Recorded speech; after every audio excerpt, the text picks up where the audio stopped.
বাইতুল্লাহ শরীফে অপেক্ষা করবেন।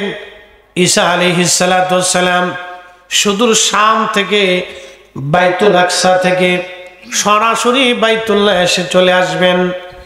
ইমাম মাহদী আলাইহিস সালাম বলবেন, হুজুর আজকে আপনি ইমামতি করেন, নামাজ পড়ান। হযরত ঈসা আলাইহিস সালাম ডাক দিয়ে বলেন, মাহদী এই উম্মতের পিছনে আমি নামাজ পড়ার জন্য আসছি, নামাজ পড়াইতে আসি নাই। আজকে আপনি নামাজ পড়াবেন। আমি ঈসা যদিও নবী ছিলাম, কিন্তু আখিরি নবীর উম্মত হয়ে দুনিয়াতে আসছি। মাহদী আপনি নিজে নামাজ পড়ান, আজকে আমি ঈসা রুহুল্লাহ আপনার পিছনে নামাজ আদায় করব। চিৎকার মেরে জোরে বলেন আল্লাহু আকবার। তেলের গাড়ি তেলে চলি, হাওয়ার গাড়ি হাওয়ায় উড়ে, বিনা তেলে চালায় গাড়ি নবী সুলাইমান। আমরা সেই মুসলমান, আমরা সেই মুসলমান। এই নবীর উম্মতের এত দাম। হযরত ঈসা রুহুল্লাহ আলাইহিস সালামের মতো জলিল কদর রাসূল এবং নবী এই উম্মত হয়ে আসার পরেও তিনি হযরত ইমাম মাহদী আলাইহিস সালামের পিছনে নামাজ আদায় করবে। এই জন্য কোরআন কর্তৃক আল্লাহ আমাদের সম্মান দিয়ে দিয়ে আল্লাহ বলেন, কুনতুম খায়রা উম্মাতিন উখরিজাত লিন-নাসি তা'মুরুনা বিল মা'রুফি ওয়া তানহাউনা আনিল মুনকার।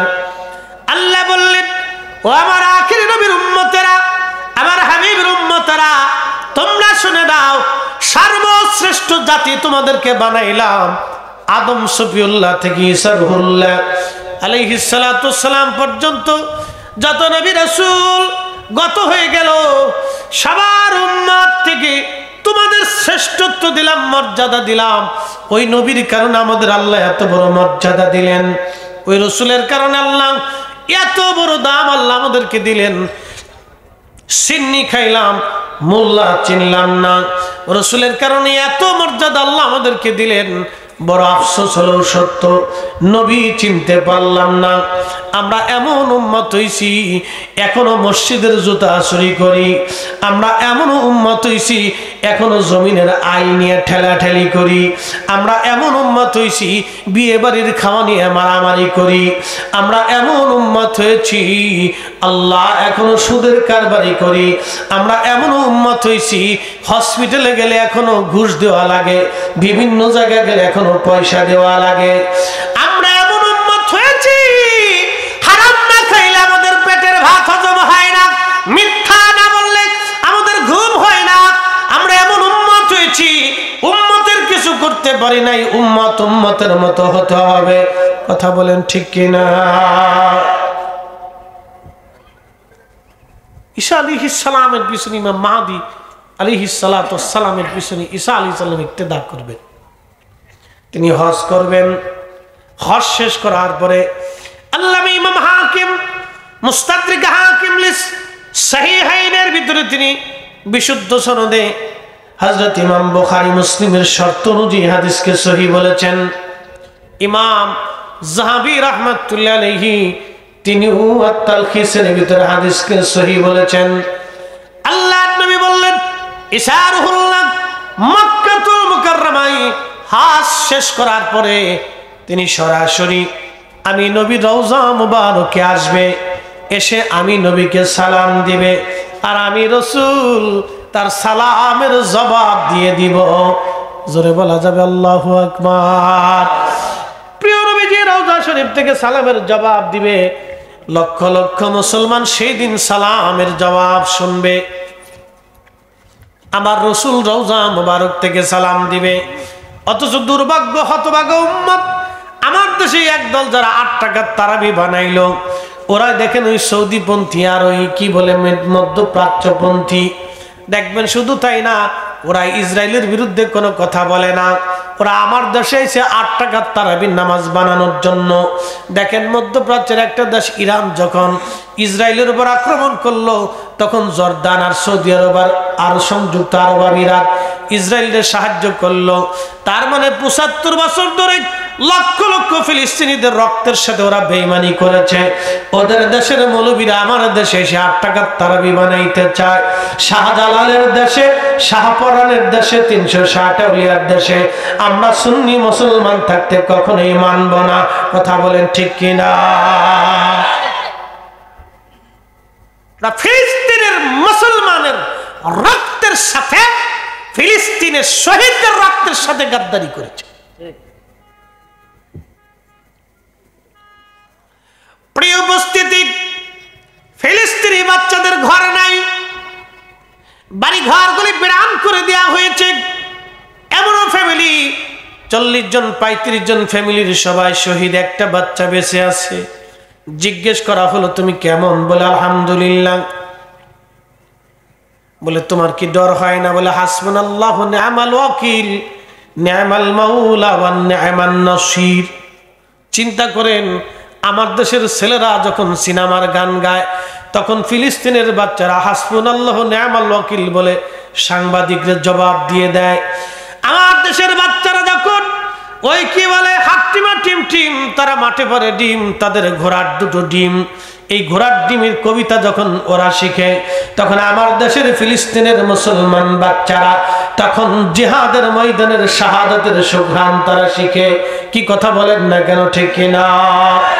আমার দেশের মেয়েরা যখন অর্ধলঙ্গ হয়ে ঢাকা ইউনিভার্সিটি, বিভিন্ন বিশ্ববিদ্যালয়, পাবলিক ইউনিভার্সিটি অথবা ইউনিভার্সিটি অন্য বলেন, আমার দেশের মেয়েরা জিন্সের প্যান্ট পরে শার্ট গায়ে দিয়ে যখন পাকিস্তান ইন্ডিয়ান শিল্পী এনে নাচানাচি করে, তারা লাফালাফি করে, তখন ফিলিস্তিনের নারীরা হিজাব আর বুরকা পরিহিত অবস্থায় এই বাতিল মিথ্যা ইসরায়েল দখলদারদের বিরুদ্ধে তখন তারা জিহাদ করে। তাহলে তারাও নারী, এরাও নারী, রাত দিন ডিফারেন্স। আমার দেশের মেয়েরা যখন ইচ্ছা করে বুরকা খুলে দেয়, তখন ওই দেশের ফিলিস্তিনের নারীরা সন্তান শহীদ হয়ে যাওয়ার পরেও তারা বোরকা ছাড়ে নাই, হিজাব ছেড়ে দেয় নাই। ওরাও নারী, এরাও নারী, ওরাও মুসলমান, এরাও মুসলমান, আকাশ পাতাল তফাৎ। কথা কন না কেন? ঠিক কিনা? শিখার দরকার এগুলি আমাদের। ওরা বেডি আর আমরা দেশেও বেডি বেডি, আকাশ পাতাল তফাৎ। সন্তান শহীদ হয়ে গেছে, বোরকা ছাড়ে নেই। স্বামী শহীদ হয়ে গেছে, হেজাব খুলে নেই।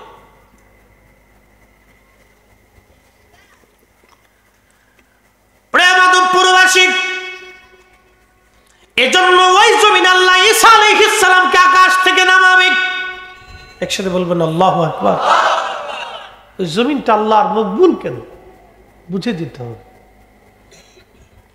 ওই জমিনে ঈসা রূহুল্লাহ আলাইহিস সালাম আল্লাহ থেকে আসমান থেকে দুনিয়াতে নামাবেন। সেই জমিন, ওই জমিনে ৭০,০০০ নবী রাসূলগণ বিচরণ করেছেন বাইতুল আকসাকে কেন্দ্র করে। ওই জমিনে মিল্লাতের বাবা ইব্রাহিম, সাইয়্যিদুনা ইব্রাহিম আলাইহিস সালাম ঘুমিয়ে আছেন। ওই জমিনে হযরত আম্মা জান সারা হাজরার মতো মহিয়সী নারীরা ঘুমিয়ে গেছেন।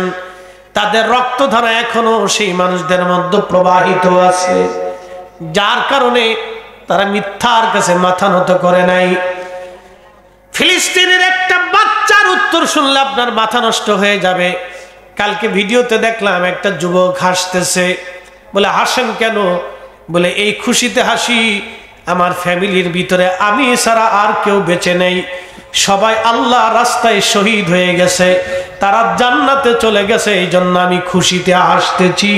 চিৎকার মারে একসাথে বলেন না ইয়া রাসূলুল্লাহ।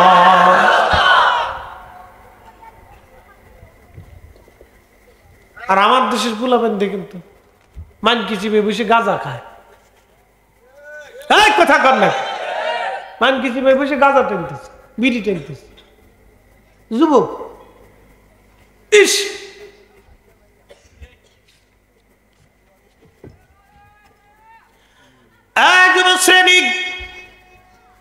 যৌবন যার যুদ্ধে যাবার সময় তার যৌবনের ইবাদত মালিকের কাছে বেশি পছন্দ।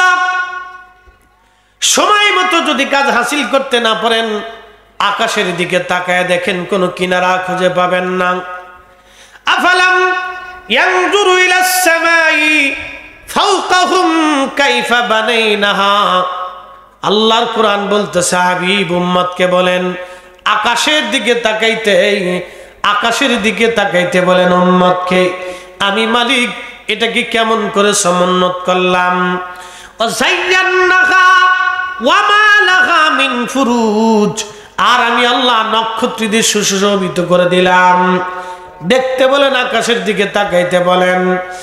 ওই মহা আকাশের মালিক যিনি, আবার আমরা সেই মালিকের কাছে ফিরে চলে যাব। ও নাস্তিকবাদী যারা আছে তারা বলে যে ক্ষুধা দেখি না সেই ক্ষুধা মানি না। নাস্তিকদের যুক্তি খুব সূক্ষ্ম এবং খুবই মারাত্মক। আমার দেশের বহু যুবক আজকে নাস্তিক হয়ে গেছে। আপনি কল্পনা করতে পারবেন আমার দেশের ছেলেরা মেয়েরা সমকামী সদস্য হয়ে যাচ্ছে। ছি ছি ছি ছি, কত পৈশাসী পিচাস আন্দা গান্দা পাচা কাজ, যা সমাজে না চলে, রাষ্ট্রে না চলে, ব্যক্তিগত পর্যায়ে না চলে, এর চেয়ে পিছাসী কাজ, নাপাকি কাজ পৃথিবীতে কি হতে পারে যা কুত্তা বিলাই শিয়াল হাঁস মুরগি গরু ছাগল পর্যন্ত কল্পনা করে না। এগুলি হচ্ছে, এগুলোর জন্য কোটি কোটি ডলার বিদেশ থেকে আসে।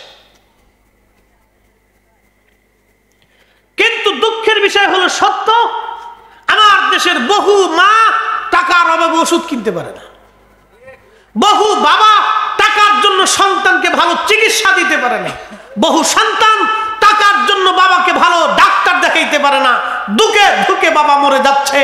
অথচ ট্রান্সজেন্ডার, সমকামিতা, এই হাবি জাবি, এই সমস্ত বেহায়াপনা প্রতিষ্ঠিত করার জন্য আমার দেশের কোটি কোটি ডলার নষ্ট হচ্ছে, কিন্তু অসুস্থ ব্যক্তির সেবা চিকিৎসার জন্য কোনো ডলার ব্যয় হচ্ছে না। এই সব ইহুদিদের কারসাজি। কথা বলেন ঠিক না বেটে? সতর্ক যদি না হন তো আগামীতে পস্তাইতে হবে। দিন এমনি যাবে না, আমাদের যার যার অবস্থান থেকে তাকে সতর্ক হতে হবে। বলেন তো একটা ছেলে প্রত্যেক দিন যদি গাঁজা খায়, নেশা করে, বাবা খায়, তো খাই কি করবে? পারমাণবিক বিজ্ঞানী হবে, বড় ডক্টর হবে? তোর জীবনটা কি হইল? তেজপাতা, তেজপাতা তো কাজে লাগে।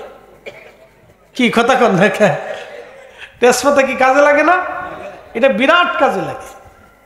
যাদের কাশির ব্যারাম আছে, তেজপাতারে আগুন সিপাইয়া বিড়ির সিস্টেম বানায়, বিড়ি খেতে বলতেছি না, সাবধান, বিড়ির সিস্টেম বানায়, এটার ভিতরে আগুন লাগে, টাইনে ধোঁয়া যদি বুকের ভিতরে দিতে পারেন তাহলে কিছুটা হলে উপকার হয়। বুঝতে পারছেন? এটা একটা চিকিৎসা পদ্ধতি, উপকার হয়। তো তেজপাতাও তো কাজে লাগে। তো যেই ছেলে নেশা করে ওর জীবনটা তো বরবাদ, ওর কিচ্ছু নেই।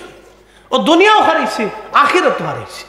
ও দুনিয়াও নাই, আখিরাতও নাই। ও দুনিয়াও নাই, ওর আখিরাতও নাই। ওই অবস্থায় যদি মারা যায় তো হারাম খাইতে খেতে মারা গেল। শুয়োরের পায়খানা, কুত্তার পায়খানা খেয়ে মরলে যা হবে, ওই নেশা করে মরলে তা হবে। কি কথা কন না কেন? কুত্তার বিষ্ঠা চিনেননি আপনারা? কুত্তার বিষ্ঠা, কুত্তা খাওয়ার পরে যেটা বমি করে ফেলে দেয় এটাকে বলে বিষ্ঠা। এটা যেমন পচা, গান্ধা, নাপাক, নেশাদ্রব্য এরকম নাপাক। এই কুত্তার বিষ্ঠা শরীরে গেলে যেমন শরীরের রক্ত নষ্ট হবে, গোশত নাপাক হয়ে যাবে, পুরা শরীরের ভিতরটা পয়জন হয়ে যাবে, ওই নেশার দ্রব্য শরীর ঢুকলে এরকম শরীর পয়জন হয়ে যায়। আল্লাহর হাবিব বলেছেন এই শরীর কখনো বেহেশতের যাওয়া তো দূরের কথা, ঘ্রাণ পর্যন্ত পাবে না। অথচ 500 বছরের দূরত্ব থেকে জান্নাতের ঘ্রাণ পাওয়া যাবে।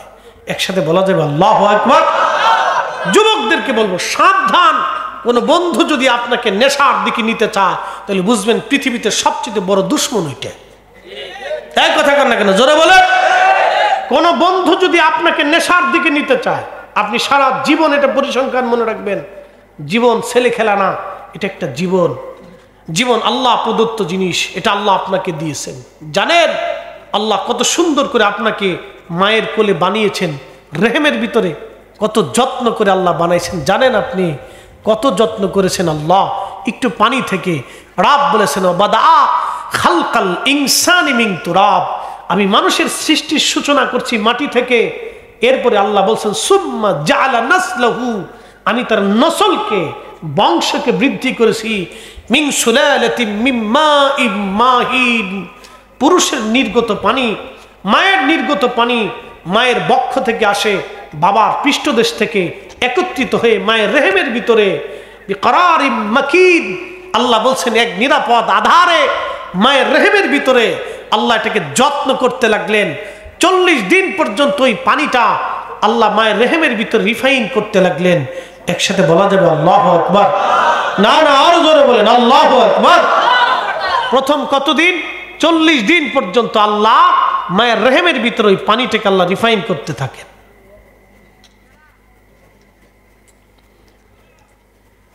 সূরা মুমিনের তাফসীরে আরো বিশদ আসছে।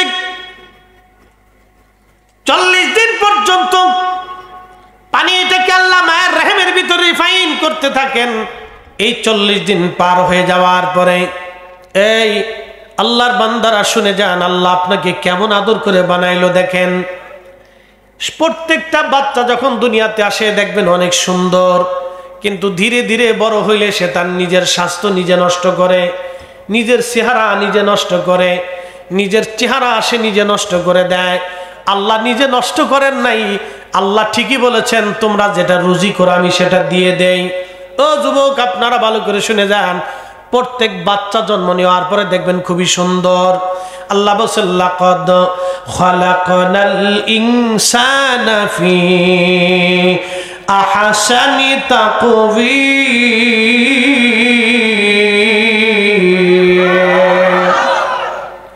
তুমি রহমান, তুমি মেহেরবান, বলেন তুমি রহমান, তুমি মেহেরবান। অন্ধ গাহে না শুধু তোমারি গুণগান, অন্ধ গাহে না শুধু তোমারি গুণগান, বুঝে বুঝে না তবু শান। তুমি রহমান, তুমি মেহেরবান, তুমি রহমান, তুমি মেহেরবান। আল্লাহ বললেন মানব জাতিকে আমি সুন্দর অবয়ব দিয়ে সৃষ্টি করলাম, সুন্দর করে আমি আল্লাহ মানুষ বানাইলাম। দেখেন প্রত্যেকটা শিশু জন্ম নেওয়ার পরে দেখবেন তাকে খুব সুন্দর দেখা যায়, খুব সুন্দর মোলায়েম, তার নখগুলি সুন্দর, চোখগুলি সুন্দর, ঠোঁটগুলি সুন্দর, চেহারা খুবই সুন্দর, তার স্বাস্থ্যগুলি সুন্দর, পাগুলি সুন্দর, সুন্দর করে আল্লাহ দুনিয়াতে বানায়। বড় হয়ে যাওয়ার পরে আপনার চেহারা নষ্ট হলো কেন? নষ্ট হওয়ার তো কথা না। আপনারা আলেমদের দিকে তাকায় দেখেন, আলেমদের চেহারার দিকে তাকালে নূর চমকায়। কি জন্য জানেন? 1 নম্বর 5 ওয়াক্ত নামাজ, 2 নম্বর 5 ওয়াক্ত ওযু।